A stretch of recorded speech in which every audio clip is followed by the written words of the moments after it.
merci de nous rejoindre à la une. En Italie, Enrico Letta, le président du Conseil, démissionne ou plutôt est désavoué par sa propre formation politique. Un revers signé Matteo Renzi, chef du parti, une situation inédite dans le pays.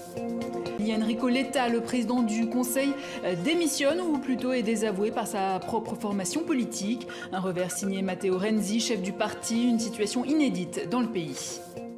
L'Argentine n'avait pas connu telle inflation depuis la crise économique de 2001, 3,7% en janvier. Pas une véritable surprise, mais juste la reconnaissance de la réalité des chiffres longtemps dissimulés par le gouvernement. Et oui, l'inflation existe, le gouvernement de Cristina Kirchner l'a rencontrée. Enfin, disent les Argentins, heureux d'apprendre que surchauffe d'une économie en forte croissance.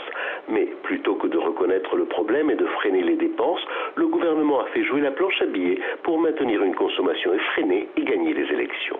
Comme les augmentations de salaire suivaient la hausse réelle des prix et non celle de l'indice officiel, personne ne s'en plaignait vraiment. Mais ce faisant, tout le monde alimentait l'inflation et pour protéger leurs économies, les Argentins se sont rués sur le dollar. Mais l'exposition réunit des dessins, des centaines, enfin il y a 130 œuvres, des dizaines de feuilles qui viennent d'autres collections, et en particulier l'admirable collection de la reine d'Angleterre.